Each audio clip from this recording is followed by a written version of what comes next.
nama saya Rizka, NIM 2020203884202033 dari program studi Tadris Matematika kelas B, Fakultas Tarbiyah Institut Agama Islam Negeri IAIN Parepare semester 3. Pada video pembelajaran kali ini, saya akan menjelaskan tentang cara menghitung determinan dengan menggunakan ekspansi kofaktor serta menggunakan aturan Kimam. Sebelum membahas lebih lanjut, ada beberapa istilah yang perlu diketahui.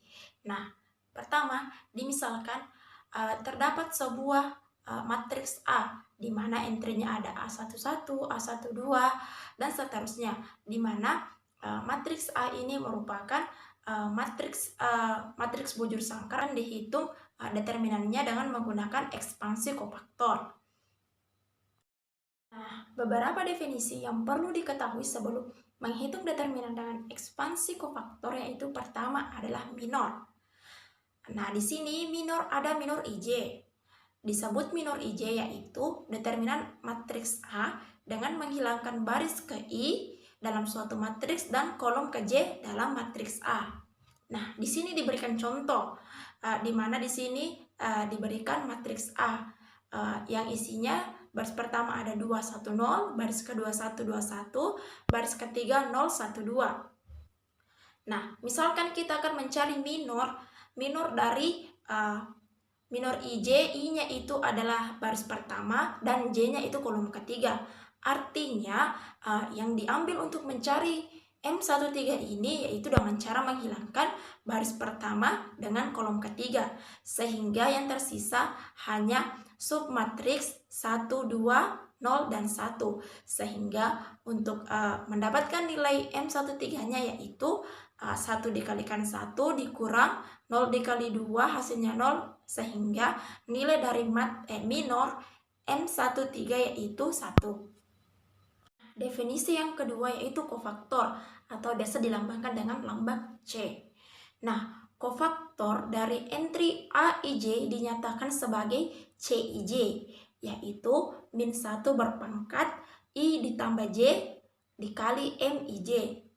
Nah, untuk lebih memahaminya, diberikan contoh matriks A dengan soal yang sama seperti mencari minornya. Matriks A dengan baris pertama 2, 1, 0, baris kedua 1, 2, 1, baris ketiga 0, 1, 2. Nah, contoh pertama kita akan mencari kofaktor dari C11. Artinya kita mencari kofaktor dari baris pertama kolom pertama dengan cara C11 sama dengan min 1 berpangkat di mana tadi I-nya adalah 1 dan J-nya adalah 1, berarti min 1 pangkat 1 ditambah 1 dikalikan dengan submatriks yang tersisa yaitu dengan menghilangkan baris pertama dan kolom pertama, sehingga didapat submatriks 2, 1, dan 1, 2. Nah, didapat hasil oleh karena min 1 berpangkat genap, maka hasilnya adalah genap.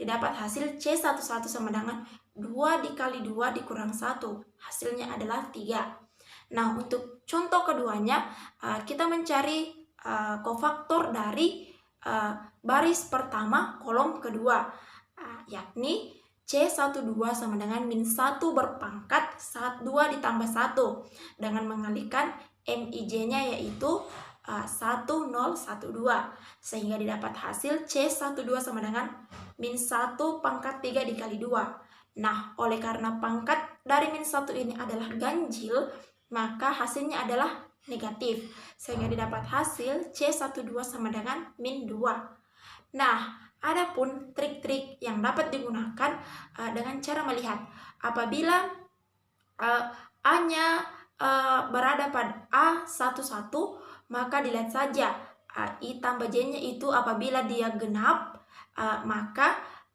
kofaktornya itu akan bernilai positif. Nah, apabila pangkatnya itu ganjil, maka kofaktornya akan bernilai negatif, dan itu akan selang-seling.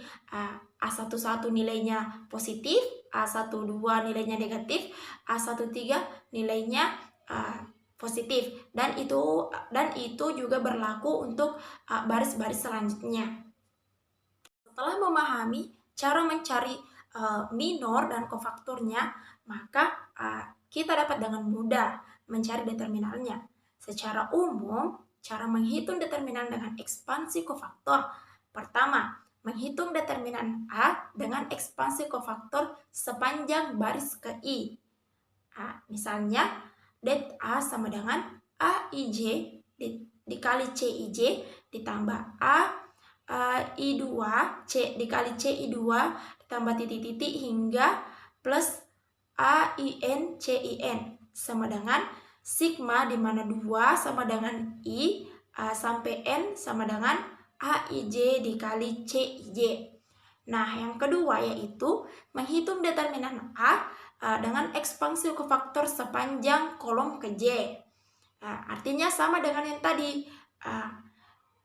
Det A sama dengan AIJ dikali CIJ ditambah A2J dikali C2J dan seterusnya hingga ANJ dikali CNJ sama dengan sigma I sama dengan 1 sampai N dikali AIJ kali CIJ.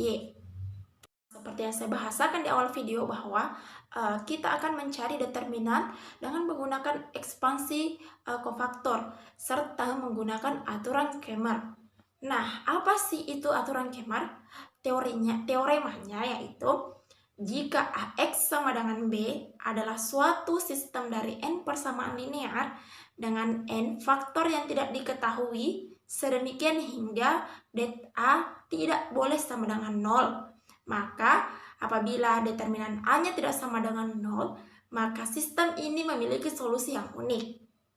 Solusinya adalah X1 dapat dicari dengan cara det A1 dibagi det A. X2 sama dengan det A2 per determinan A. X3 sama dengan determinan A3 per determinan A.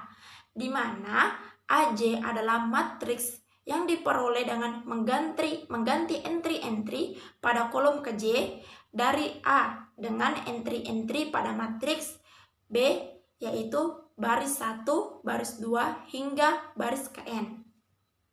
Nah, di sini diberikan soal yaitu tentukan determinan matriks dengan menggunakan ekspansi kofaktor serta aturan Cramer. Nah, di sini diberikan 3x dikurang y tambah z sama dengan 4. Min x tambah 7y dikurang 2z sama dengan 1. 2x ditambah 6y dikurang z sama dengan 5. Nah, untuk mencari determinannya, maka pertama kita harus mengubah bentuk sistem persamaan ini ke dalam bentuk matriks. Sehingga dalam teorema Cramer tadi dinyatakan dalam bentuk AX sama dengan B, maka dipisah antara entry-entry yang memiliki variabel dengan hasil. Maka A-nya itu terdiri dari baris pertama ada 3, min 1 dan 1, baris kedua min 1, 7 dan 2, baris ketiga 2, 6 dan min 1, di mana masing-masing memiliki variabel X, Y, dan Z, dan bagian B-nya yaitu bagian hasil 4, 1, dan 5. Nah, di sini kita kelompokkan lagi yang mana A1, yang mana A1, A2, dan A3. A-nya itu tadi sudah jelas yang bagian A-nya. Nah, kemudian untuk mencari A1, bentuk matriks dari A1 yaitu dengan cara mengganti kolom pertama dengan kolom hasil, sehingga bentuk matriks A1 yaitu 4 min 1 1, 1 7 min 2, 5 6 min 1. Nah, untuk A2-nya, bentuk matriks A2-nya yaitu mengganti kolom kedua dengan kolom hasil, sehingga bentuk matriks A2 yaitu 3 4 1 min 1 1 min 2 2 5 min 1, dan A3-nya yaitu kolom ketiganya diganti dengan kolom hasil, sehingga bentuk matriks A3-nya yaitu 3 min 1 4 min 1 7 1 2 6 5.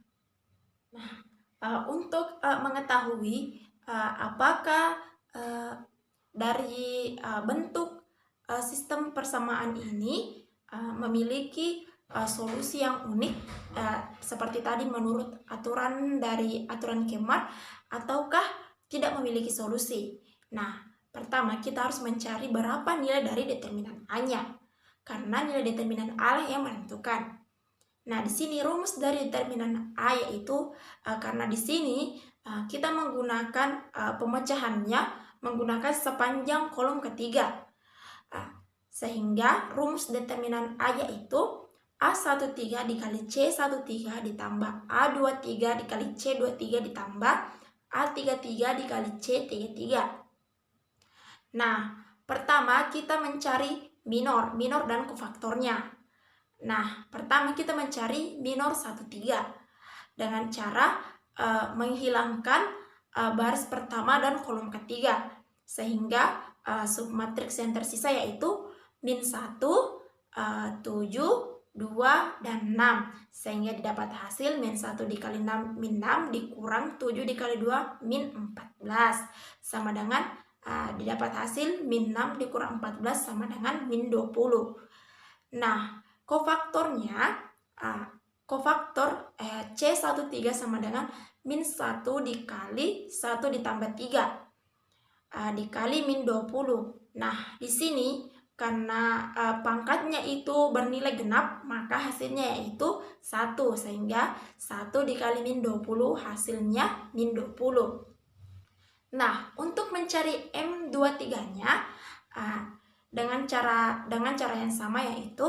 menghilangkan baris kedua dan kolom ketiga, sehingga didapat submatriks yang tersisa yaitu 3, min 1, 2, dan 6, sehingga hasilnya itu 18 dikurang min 2 sama dengan 20.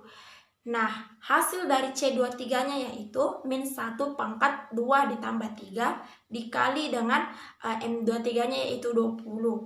Nah, karena min 1 berpangkat ganjil, maka hasilnya adalah negatif. Maka min 1 dikali 20 sama dengan min 20. Nilai dari M33 yaitu dengan menghilangkan baris ketiga, kolom ketiga, sehingga submatriks yang tersisa yaitu 3, min 1, min 1, dan 7. Sehingga hasilnya 3 kali 7, 21, dikurang min 1 dikali min 1 sama dengan 1. Hasilnya 21 dikurang 1 sama dengan 20. Nah, nilai dari C33-nya yaitu min 1 pangkat 3 ditambah 3 dikali 20. Karena di sini min 1-nya berpangkat positif, maka hasilnya adalah positif. Maka 1 dikali 20 sama dengan 20. Nah, karena nilai-nilai yang dibutuhkan dalam rumus determinan A sudah ditemukan, maka nilai-nilai tadi disubstitusikan ke dalam rumus. Nah, rumus determinan A tadi yaitu A13 dikali C13 ditambah A23 dikali C23 ditambah A33 dikali C33. Nah, di sini kita substitusi kembali nilai dari kolom ketiga, di mana kolom ketiganya itu bernilai 1, 2, min 1. Sehingga 1 dikali min 20 ditambah min 2 dikali min 20 ditambah min 1 dikali 20. Sehingga det A sama dengan 20 ditambah 40 dikurang 20. Hasilnya adalah 0. Nah, di sini hasil determinan A-nya adalah 0. Sesuai teorema dari aturan Kemar tadi, di mana apabila determinan A itu 0, maka dapat disimpulkan bahwa matriks tersebut tidak memiliki solusi.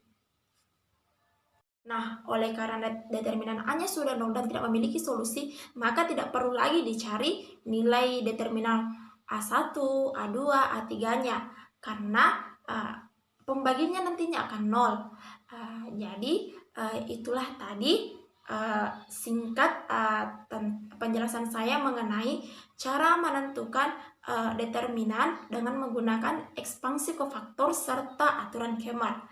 Nah, untuk teman-teman sekalian, materi ini dapat dipelajari dengan cara mengulang materi, sehingga kita dapat lebih memahami, dan pada pengerjaannya diperlukan ketelitian, karena apabila kita kurang teliti, maka hasilnya nanti akan memiliki kekeliruan. Demikian dari saya, lebih kurangnya mohon dimaafkan. Wabillahi taufiq wal hidayah. Wassalamualaikum warahmatullahi wabarakatuh.